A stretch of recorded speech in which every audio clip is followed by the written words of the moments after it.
Kayla has that aura about her where she can really just inspire anybody in the room to want to do more and be better. She's really courageous. She not only knows what she wants to do, but she actually goes out and tries. And I think some of the best things that happen are outside of her comfort zones.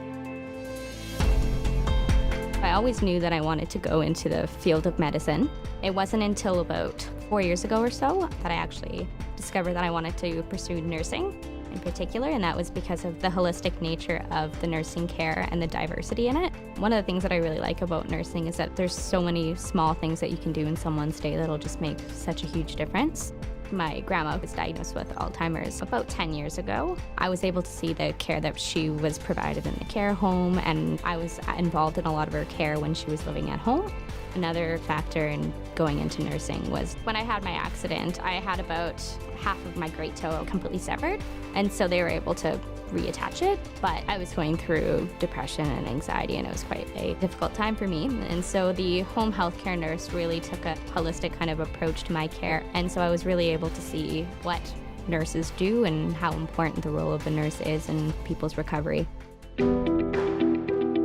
With BCIT students, I think the best saying is diamonds are made under pressure. With Kayla, she was able to finish all of her schoolwork at the top of her class, as well as take on all these extracurriculars. It started to become a little more involved with some of the different volunteer organizations, and so it kind of gotten into that mindset that in order to grow as a person, I need to push myself outside my natural comfort zone. One of the first things that I got involved with during the time at BCIT was Canadian Blood Services, and so at that time I was an in-community team leader, and so I was responsible for having like a team of about 10 individuals and going out to different places on the Lower Mainland to recruit people to come to the blood clinics, and that was quite successful. We've done 4 or 5 different blood clinics here on campus. And I got involved with St. John's Ambulance. I'm an advanced medical first responder with them. What I really liked with St. John's is that it was very close in nature to the kind of stuff that I would be doing in nursing, providing that one-on-one care with patients. And I've been working with the BCIT SA for the past year. I've worked there as the chair of health sciences, and I liaised with all the different other schools, the president. She did what somebody would have taken 2 or 3 years to do. She's done it all in a year, so she was really organized. Kayla was the one and the main instigator behind increasing our mental health and wellness supports for the Student Association. They have great mental health services here on campus, but there was nothing that was student-run.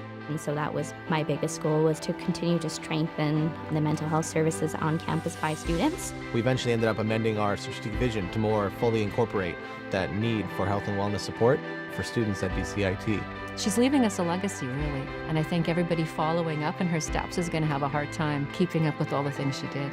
There's a really big relationship between nursing and advocacy, because a lot of the work that you do in nursing is that you're an advocate for your patient. You're always pushing forth to make sure that the care that your patient receives is the best quality care, and that you do have to be an advocate while you're a nurse.